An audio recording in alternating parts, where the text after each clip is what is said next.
voce di Maria dentro l'anima. Boa noite a todos, que Jesus nos abençoe. A palestra da noite, ela tem como tema desafios e avanços. Ela vai ser ministrada pela nossa irmã e amiga em Cristo, Maíse Braga, onde a Maísa vai falar para a gente tudo dentro dos ensinamentos do Cristo Jesus. Então, meus irmãos, vamos orar? Senhor Jesus, amigo de todas as horas, de todos os momentos, bons ou ruins, está sempre a nos orientar, nos amparar e nos direcionar sempre à frente, avante. Gratidão ao mentor da nossa casa espírita Caminho da Luz. Gratidão aos anjos guardiões que guardam aquele templo de oração com tanto amor, com tanto desvelo. Que o Senhor Jesus, nesse momento, onde vamos estar assistindo a palestra, que o Senhor possa abrir o nosso canal da inteligência para que absorvamos tudo que será falado nessa noite de hoje. Que só Jesus, o Espírito Santo de Deus, possa nos acompanhar enquanto assistimos a palestra. Senhor Jesus, que o seu amor incondicional possa nos envolver nesse momento tão especial. Senhor Jesus, que o seu carinho, Jesus, que o seu amor, que a sua paz possa sempre nos envolver e nos dar a paz tão almejada. Senhor Jesus, eu te convido, fique conosco enquanto assistimos a palestra, pois sua companhia é tão agradável e especial. Então, Jesus, fique conosco hoje, agora e sempre. Que assim seja, Jesus, graças a Deus.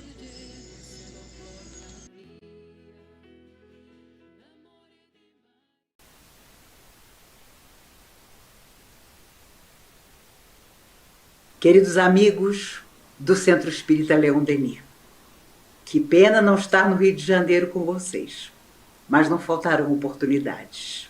Por enquanto, tem que ser assim. A Casa Espírita no cenário atual. Desafios e avanços foi a proposta que vocês nos fizeram para que conversássemos um pouco.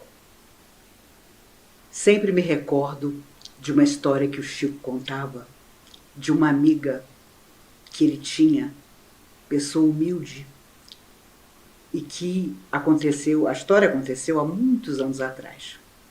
Ela estava na plateia de um centro para assistir uma palestra. O orador tinha vindo à cidade, ele não conta qual era a cidade nem quem era o orador. Mas, enfim, o orador ali estava convidado para proferir a palestra. E todos reunidos, a sala cheia, ela sentada no meio da plateia. O orador começa, depois de apresentado pelo presidente do centro, a falar. A amiga do Chico, senhora simples, com dificuldades de saúde, começou a tossir. E teve uma crise de tosse. Ora, imediatamente, todos olhavam para ela de forma rude. Ela controlou-se. O orador retoma a palavra. Ela imediatamente, de novo, começa a tossir. Alguém traz um copo d'água. Ela toma. Recomeça o orador a falar. Infelizmente, passam-se alguns minutos, de forma incontrolável, a amiga do Chico começa a tossir novamente. E dessa vez, ela é simplesmente convidada a se retirar do salão. Ela olha em volta e percebe que as pessoas que estavam sentadas na plateia tinham para ela o mesmo olhar do orador, do presidente do centro, das pessoas que estavam postas à mesa. Ela, tomada pela emoção, começa a chorar. Era mulher humilde. Tinha ido ali para confortar-se das suas dificuldades. Mas, num ímpeto, levanta-se, olha para toda a plateia, olha para a mesa, onde estava o orador, o presidente e convidados. E, entre a mágoa e a tristeza, diz: se me expulsam da casa de Deus, para onde eu vou? Virou-se e foi embora. O Chico, em lágrimas, contava essa história. E o que parecia exagero, na verdade, para o Chico, simbolizava a falta de carinho que muitas vezes nós tínhamos com pessoas que iam procurar a casa espírita. Isso já faz muitos anos, mas infelizmente, às vezes, em determinadas casas, nós ainda encontramos preconceito, intolerância, falta de boa vontade, excessiva rapidez em atender alguém e dispensar a presença dessa pessoa. Quando a pessoa passa pela orientação, às vezes no mau humor da noite, o orientador diz logo a ela, mal ela começa a contar a sua história, que não tem tempo para ouvir com detalhes o que a pessoa quer contar. Quando a pessoa entra para tomar passe, muitas vezes confusa, ante a sala escura, não sabe onde sentar-se e às vezes é atendida com mau humor e alguém imediatamente lhe toma pelo braço e lhe coloca sentado em algum lugar.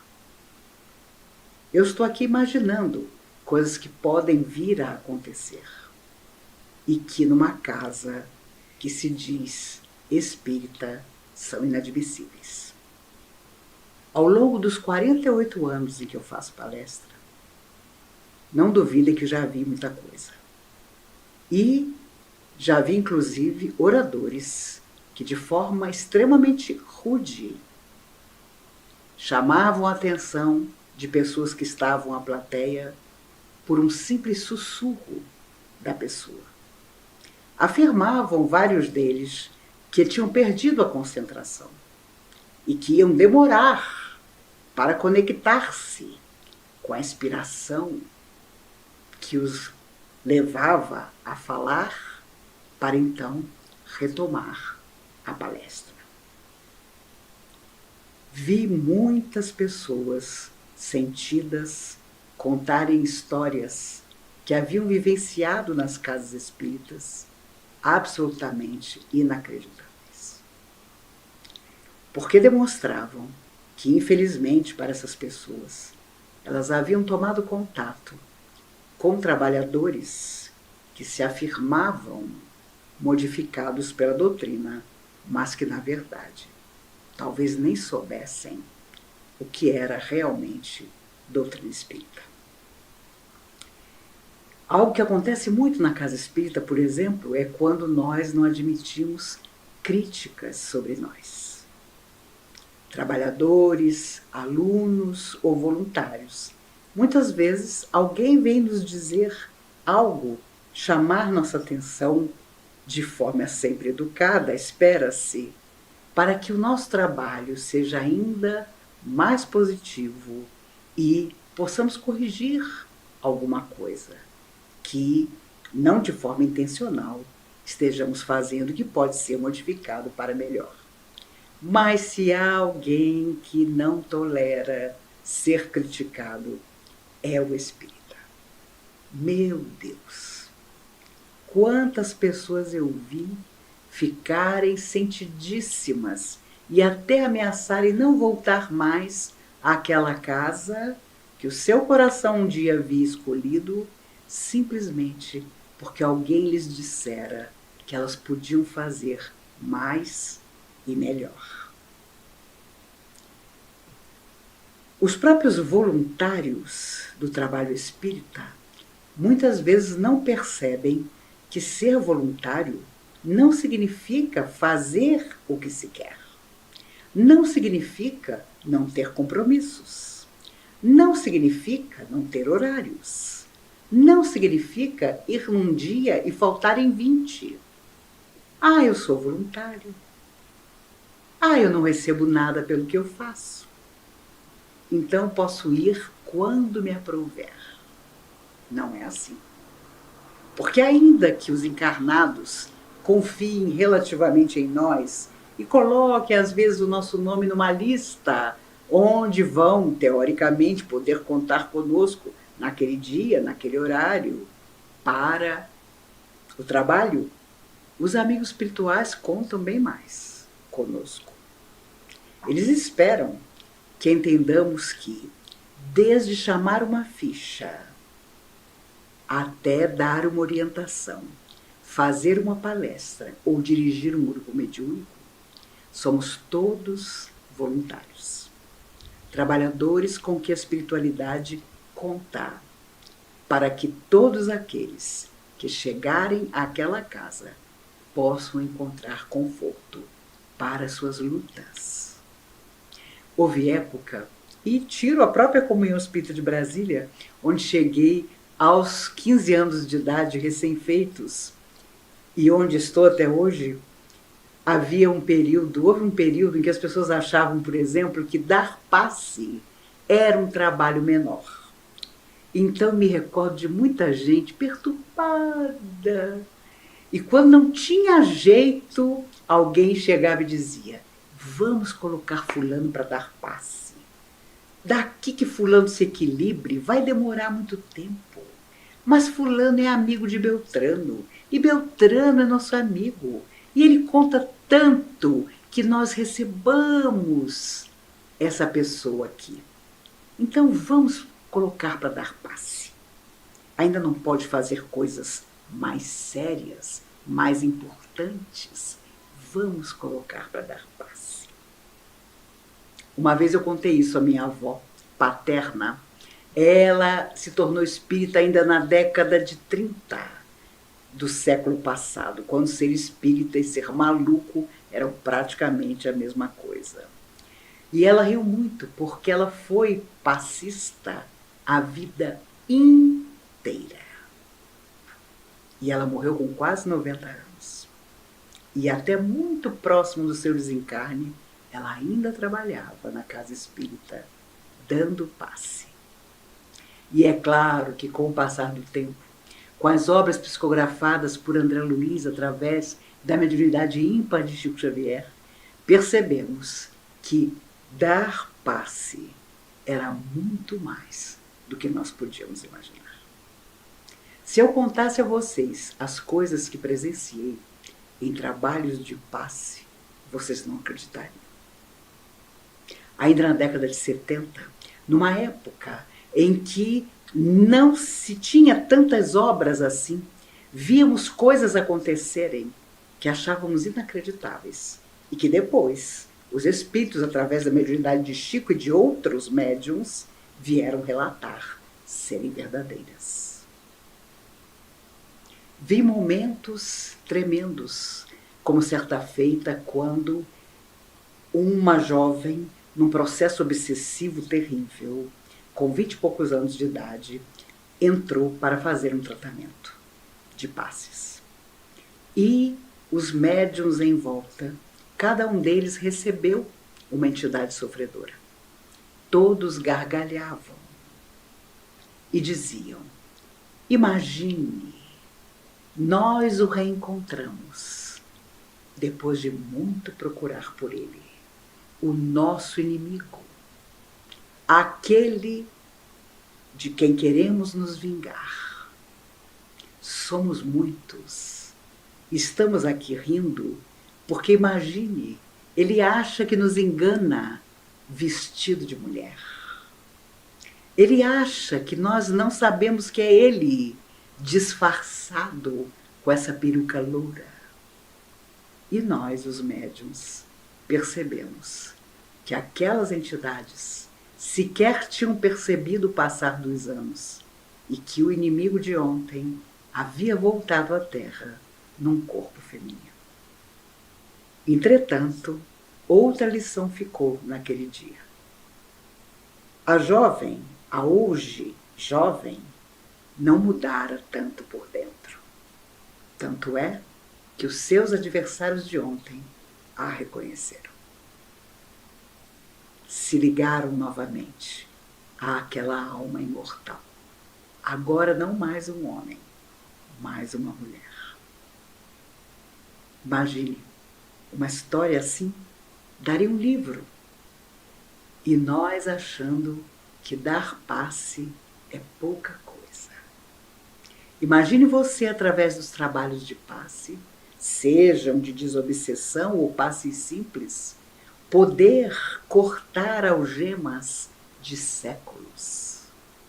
Ou fazer com que encarnados que se dizem vítimas totais e perseguidos entendam a parte que têm em todo o processo de influência espiritual negativa. De outra feita, num trabalho de tratamento físico-espiritual antigo, trabalho de cura, como se chamava antigamente, as pessoas costumam dizer que quando você fala antigamente é que você envelheceu. Mas eu posso falar antigamente. Antigamente era assim, se falava trabalho de cura. Mas com muita sabedoria os espíritos amigos pediram que isso fosse mudado.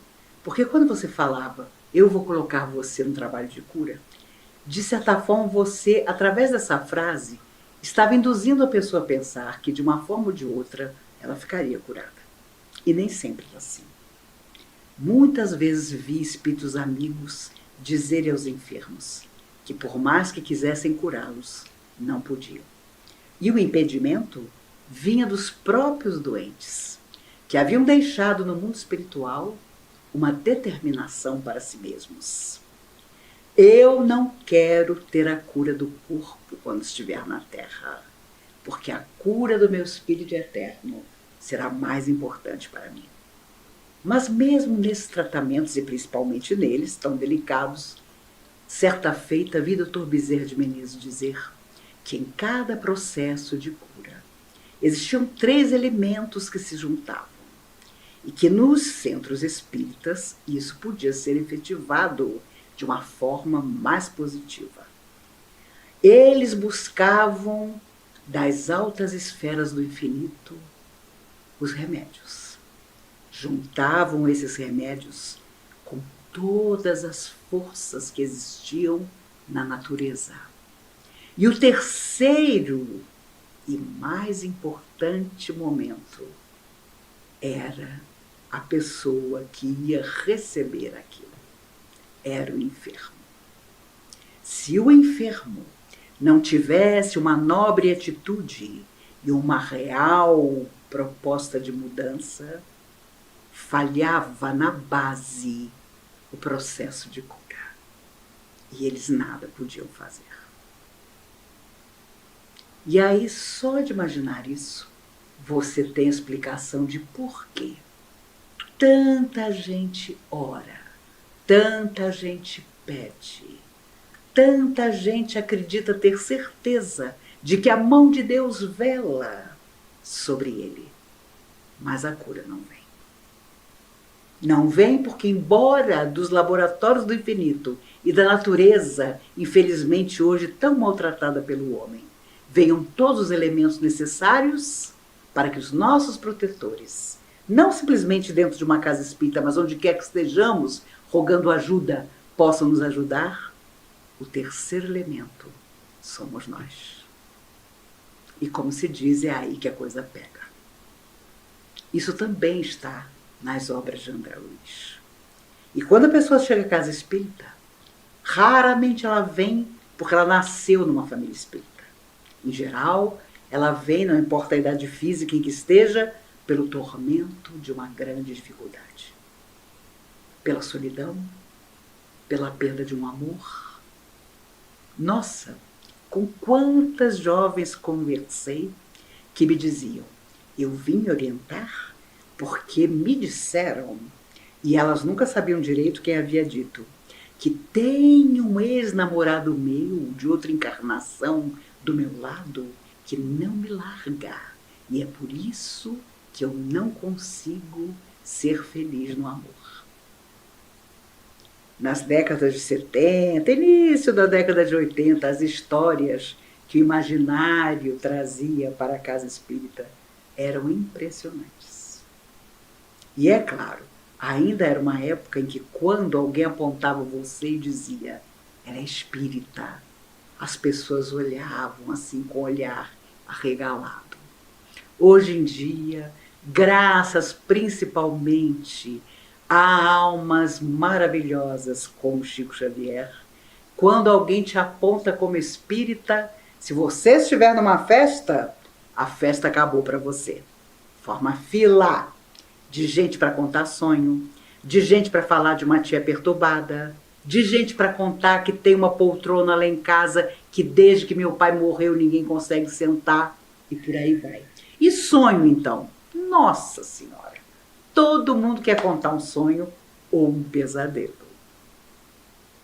Mas se a pessoa chega à casa espírita e não é acolhida com carinho, como disse há tantos anos atrás a querida amiga do Chico, para onde ela irá? Por isso, depois de uma pandemia, que se Deus quiser está no seu final, e que levou tanta gente, e que ainda está levando tanta gente para a verdadeira vida, se nós não tivermos aprendido a sermos mais solidários, o que nos restará? Sejamos nós, na casa espírita, o primeiro voluntário. Sejamos nós aquele que sabiamente e com responsabilidade só vai prometer executar o que souber que vai executar realmente. Sejamos nós aquele que nunca deixa de estudar. Nunca. Como deixar de reler a cada 2 ou 3 anos toda a obra de André Luiz, por exemplo? 16 livros. Cada livro é um universo. E nós espíritas temos que tomar cuidado. Somos pródigos em dizer: de cada 10 livros psicografados, 9 eu já li. O que aumenta a nossa responsabilidade. Olha, se eu fosse contar o número de pessoas que eu conheci que diziam: eu só gosto dos romances, ou adoro sua palestra, mas quando você começa, eu caio num sono invencível. Sua palestra é ótima, o problema é a minha mediunidade. Quando você começa a falar, eu já durmo, porque eu sei que o meu espírito se desdobra e eu vou em trabalhos de luz. A pessoa nunca pensa que ela adormece durante a hora da palestra exatamente para não absorver, nem desdobrada, o ensinamento que ali está. De tempos para cá, na casa espírita existe uma outra moda. São as avós ou mães que vêm conversar depois da palestra e dizer: Maíse, você tem que conhecer meu filho. Ele é um ser do 3º milênio. Já foi expulso de 3 escolas. E quando, porventura, o garoto, são mais meninos do que meninas, vem trazido pela mãe ou pela avó, só de olhar, você já sabe que não é um ser de luz. Eu costumo dizer que Jesus passou a régua, veio todo mundo, tanto aqueles que vieram para semear um futuro de amor, como aqueles que vieram pedindo pelo amor de Deus para voltar. E esses sempre deram e sempre vão dar trabalho. Se nós pudéssemos abrir em cada casa espírita grupos para receber, por exemplo, adolescentes em tormento emocional, não daríamos conta. Porque a partir dos 11 anos, os relatos que tenho visto de profunda depressão, de tentativas permanentes e frequentes de suicídio, são impressionantes. De pais e mães que se esqueceram completamente da enorme responsabilidade que é trazer filhos ao mundo e não poder devolvê-los. E de filhos que, levados à casa espírita pelos próprios pais, muitas vezes, quando se veem sozinhos, contam uma história de abandono. Em todas as classes sociais. Com quantos pais e mães de jovens suicidas eu conversei ao longo do tempo, que me diziam: como é que isso aconteceu? Como é que eu nunca percebi? E quando você começa a conversar, você percebe, por exemplo, que há famílias e famílias que não fazem uma refeição junto. Cada um tem o seu dia, cada um tem o seu horário, cada um tem a sua luta e se justificam nas ausências. E existem também os tiranos pequenos, meninos de 8, 9 anos, que determinam como será a própria vida e, consequentemente, a influência que pai e mãe terão sobre eles. E pais que, pasmem, são reféns desses filhos. Meu Deus! Muitas vezes não é evangelização que dê jeito, porque tudo começa portas adentro da nossa casa. E quando a família chega desajustada na casa espírita, em geral, a responsabilidade nunca é de A, B ou C. Um coloca a responsabilidade no outro. E é por isso que, às vezes, nos tratamentos espirituais, os espíritos sofredores vêm e contam a história verdadeira. Vocês não têm ideia do número de pessoas que, desde garota, eu trabalhava na orientação e, claro, a pessoa sentava e contava a história dela. Cada um tem a versão da sua própria vida. A quantidade de pessoas que começavam a contar a própria história e aparecia do lado um espírito sofredor que dizia: não é nada disso. Se você quiser, eu conto o que acontece de verdade. E eu sempre me lembrava de Paulo de Tarso, que dizia: somos acompanhados por uma nuvem de testemunhas invisíveis. Nós ainda achamos que fazemos algo em segredo. E isso não existe. Aquele que nos acompanha, invisível aos nossos olhos, conhece o nosso coração. Seja um amigo espiritual, seja um adversário. E muitas vezes os nossos adversários voltam à Terra. São os nossos familiares. São os nossos filhos e netos, a quem prometemos apontar os caminhos da luz. Mas para isso, será preciso que nos iluminemos também. Uma vez, depois de uma palestra falando sobre família, que por sinal é um tema que eu não gosto de falar, porque eu acho que família, cada um tem a sua. E falar sobre família é sempre complicado. No final, veio um senhor falar comigo. Ainda moço, isso já tem muitos anos. E ele disse assim: a senhora é muito dramática, porque eu tenho uma família maravilhosa. A senhora falou das dificuldades familiares, dos compromissos que nós temos de outra vida. Eu, pelo jeito, não tenho compromisso com ninguém. Porque eu e minha mulher nos damos super bem. Eu tenho 3 filhos homens maravilhosos. São jovens que eu tenho certeza jamais me darão uma decepção. A nossa afinidade é incrível. Eu, inclusive, só frequento o centro por simpatizar, porque não é necessidade nenhuma, nem minha, nem da minha esposa, nem dos meus filhos, frequentar, tomar passe, nada disso. No máximo, eu assisto palestra. Então, eu vim dizer à senhora que a senhora tome cuidado com o que a senhora fala, porque nem todas as famílias têm dificuldades. Tem famílias como a minha que andam no mar de rosas, não tem luta nenhuma. Virou as costas e saiu.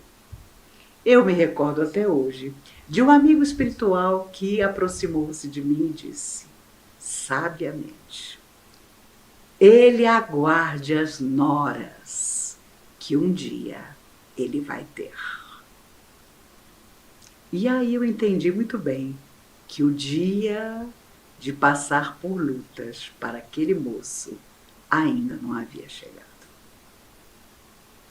Por isso, talvez o grande desafio da casa espírita seja conhecer o coração do homem, que é terra onde ninguém vai, como diziam as pessoas antigamente, mas compreender esse coração, abrigá-lo na compreensão de quem crê na vida eterna, de quem sabe que sairemos da morte quantas vezes forem necessárias, mas da vida jamais sairemos, talvez seja a chave.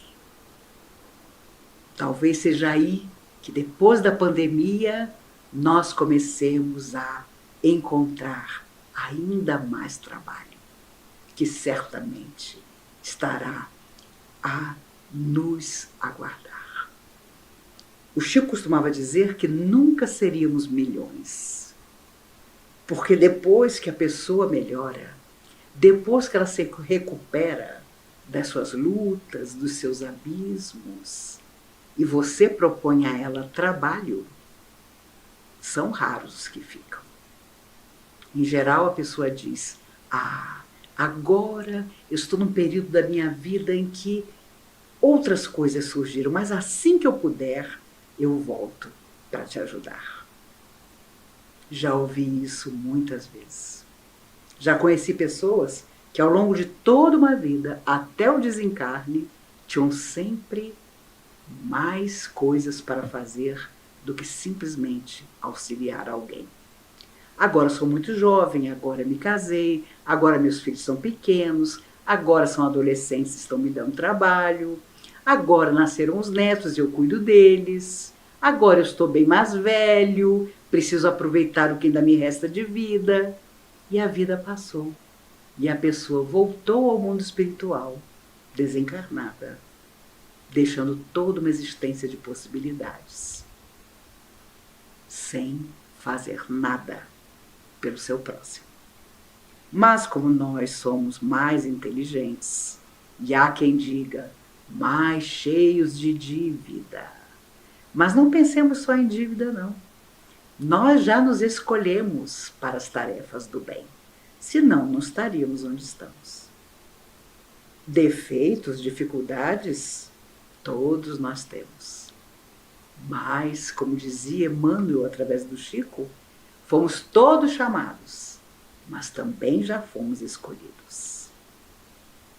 A seara continua imensa, os trabalhadores serão sempre poucos, mas o exemplo nós deveremos deixar.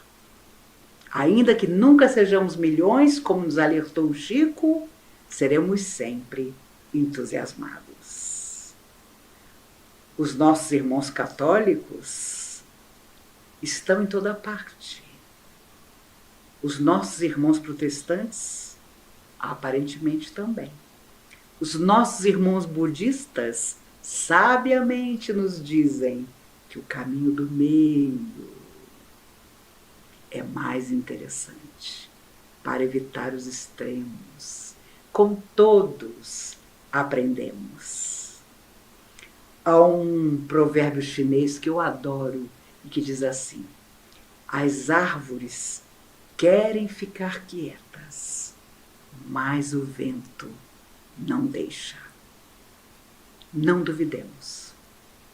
Hoje, a pandemia, que há mais de um ano, colocou o mundo inteiro de joelhos. Amanhã, se Deus quiser, a sabedoria de ter aprendido com a solidão, com ver partir amigos como eu já vi ao longo desse tempo, que eram muito melhores do que eu. E para me confortar, eu fico a imaginar que o outro lado da vida estava precisando dessas pessoas. Mas é óbvio que só o tempo nos fará perceber que para cada pessoa que partiu, nos caberá a responsabilidade de sorrir mais, de nos abraçar mais, de sermos ainda mais solidários pelo tempo que nos resta viver na Terra. O Chico contava uma outra história de uma outra amiga, que era uma trabalhadora do bem incansável. Ela tinha um lar de crianças e muito tímida. Muitas vezes passava necessidade com as crianças e não tinha coragem de pedir ajuda.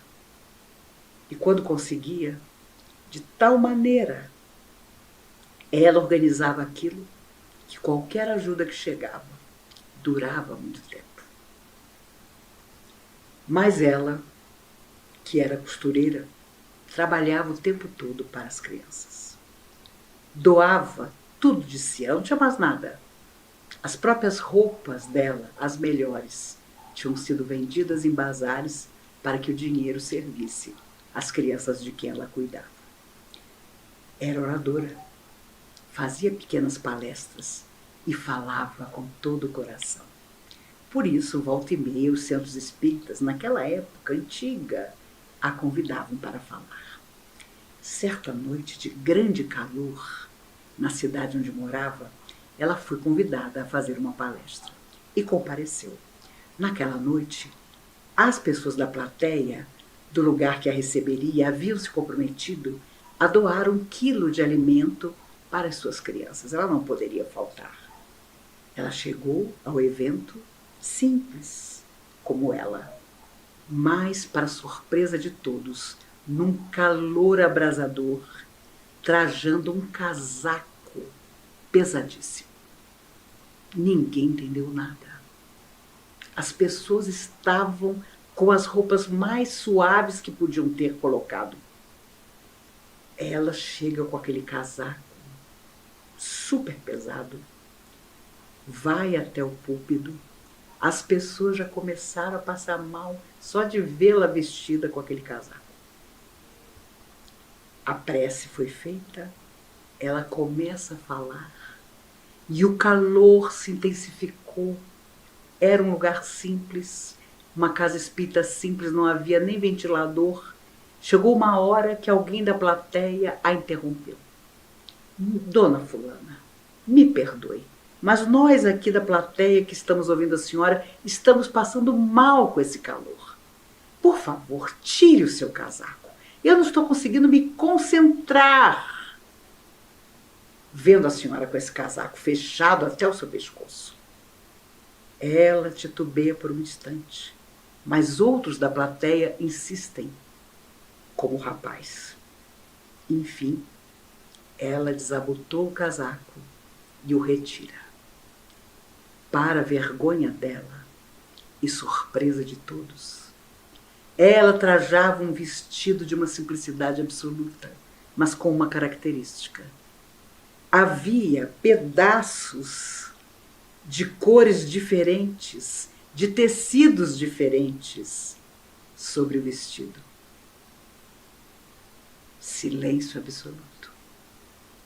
O vestido era tão gasto, e para que as suas crianças tivessem tudo, ela não tinha dinheiro para comprar um vestido novo, que ela remendara aquele vestido várias vezes, mas com os remendos de cores diferentes do vestido, que ela conseguia.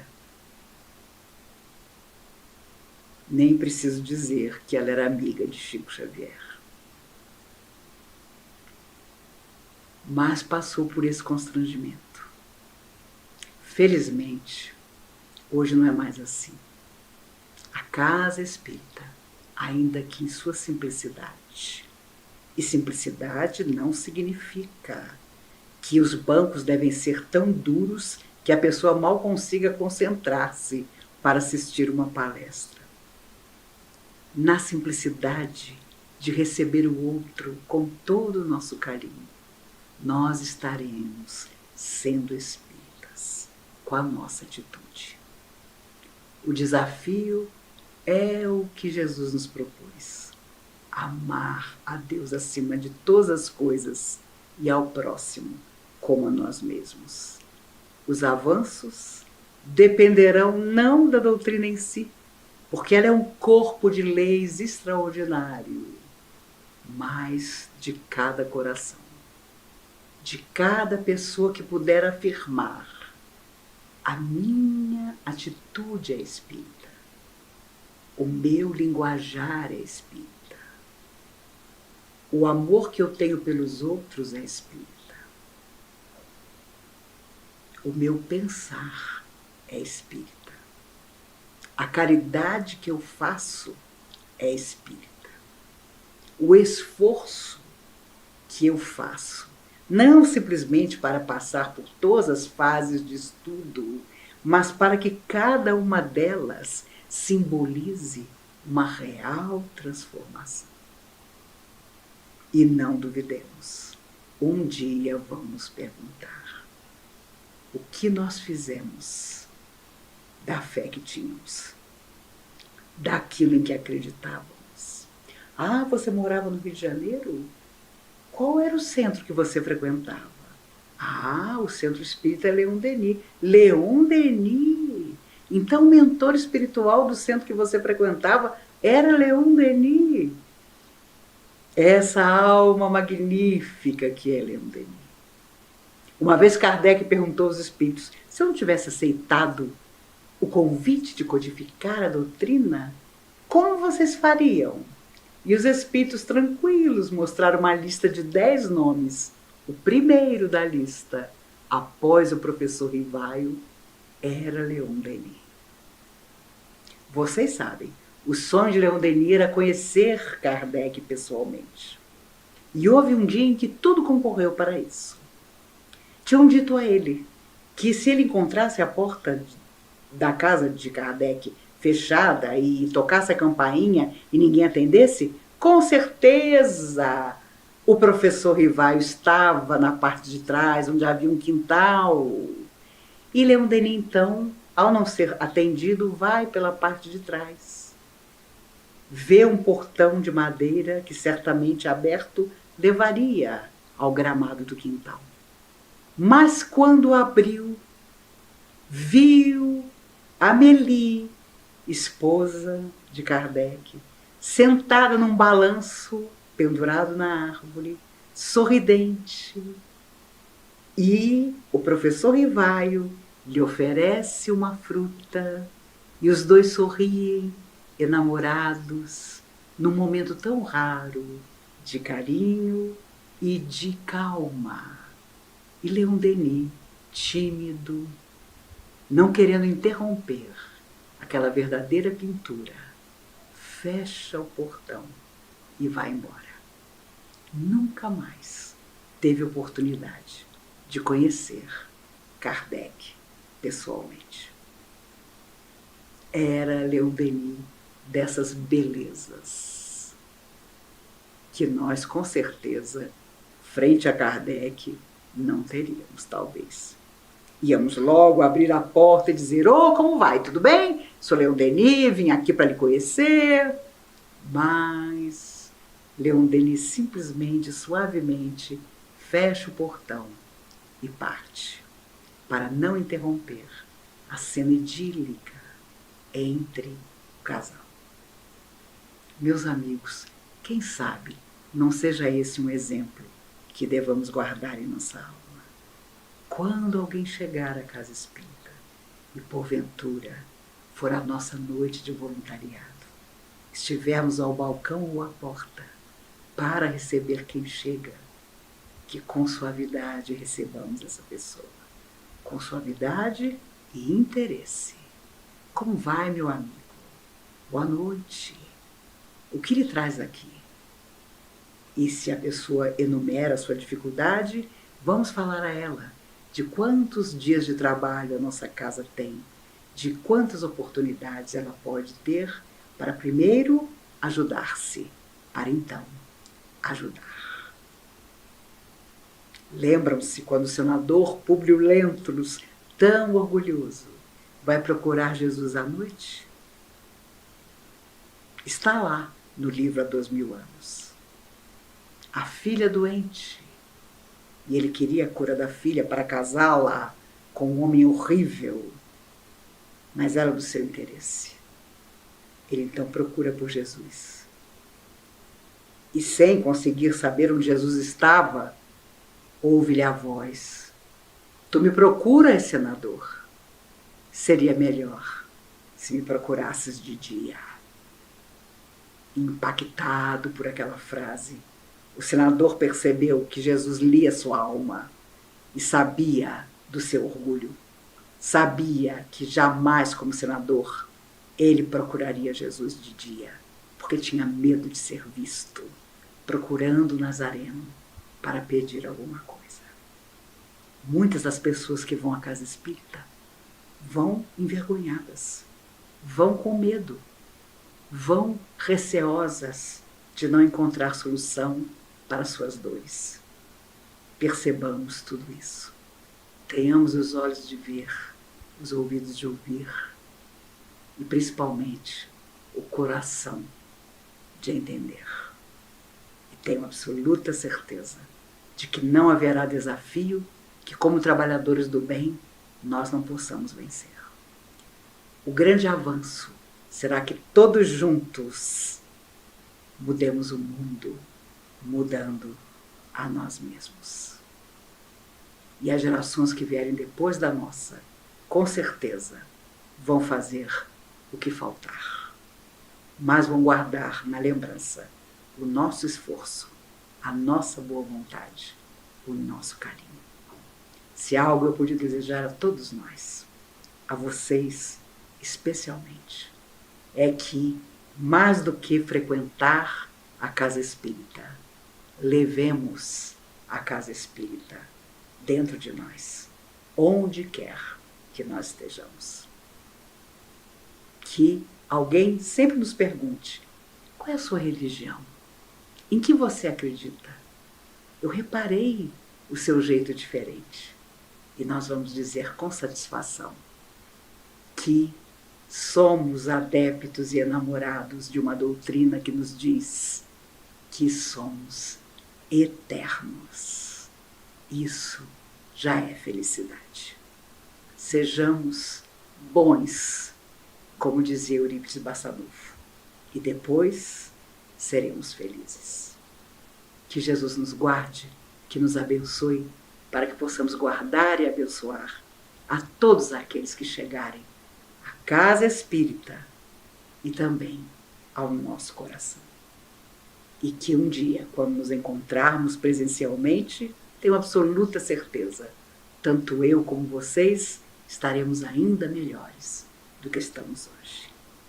Com esse desejo que é de toda a minha alma, na absoluta convicção dos dias nobres e cheios de realizações que ainda vão nos aguardar na Terra, que possamos afirmar categóricos que Jesus é o amigo de todos os nossos instantes e que temos certeza absoluta que a mão de Deus realmente vela por todos nós. Que Jesus nos guarde hoje e sempre.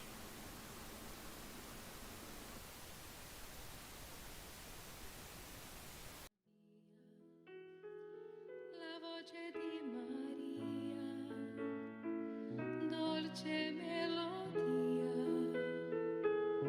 Meus irmãos, depois de ouvirmos essa palestra da nossa irmã Maíse Braga, com tantos ensinamentos em torno do Cristo Jesus. Fica aí tudo o que ela disse para a nossa reflexão no dia a dia. Então, meus irmãos, vamos ao passe coletivo? Jesus, irmão amigo, nesse momento, estamos todos aptos a receber a dádiva do passe.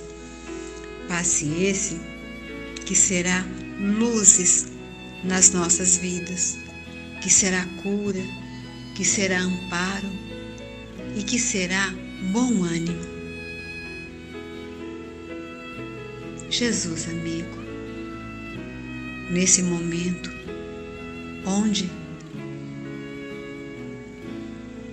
você, Jesus, vai estender sobre todos nós os seus braços amorosos e de suas mãos abençoadas vão sair fluidos, benéficos, curativos, acolhedores, que vão, Jesus, equilibrar as nossas energias, os nossos sentimentos e equilibrar também o nosso agir, o nosso falar, o nosso escutar. Jesus querido, na hora, Jesus, que esses fluidos forem caindo sobre nós, sobre nossas cabeças, sobre cada parte do nosso corpo, Ele vai refazendo e nos dando a cura e o equilíbrio de todas as nossas dores e de todos os nossos males, pois só o Senhor Jesus sabe onde dói em cada um de nós. Então, que esses fluidos possam nos revitalizar, nos dando bom ânimo, esperança e fé de dias melhores. Jesus amigo, estamos todos no aconchego dos nossos lares. Que o Senhor possa, Jesus, passar em volta das nossas casas um cordão fluídico, luminoso, de energia protetiva, onde nenhum mal, nenhuma energia deletéria vai nos envolver e nem vai chegar até nós. Porque o Senhor Jesus, com esse amor incondicional que tem por todos nós, sempre nos ampara, nos protege e nos acolhe com tanto amor, com tanto cuidado. Pego ainda, Jesus, todos esses meus amigos e coloco nos seus braços amorosos, pois eu sei que vai envolvê-los com um abraço único e curativo. As nossas águas, Jesus, estão expostas sobre as mesas, que o Senhor possa colocar nelas o remedinho necessário para as dores do corpo, da alma e do nosso espírito. Então, Jesus, eu te convido, continue conosco, hoje, agora e sempre. Que assim seja, Jesus, graças a Deus.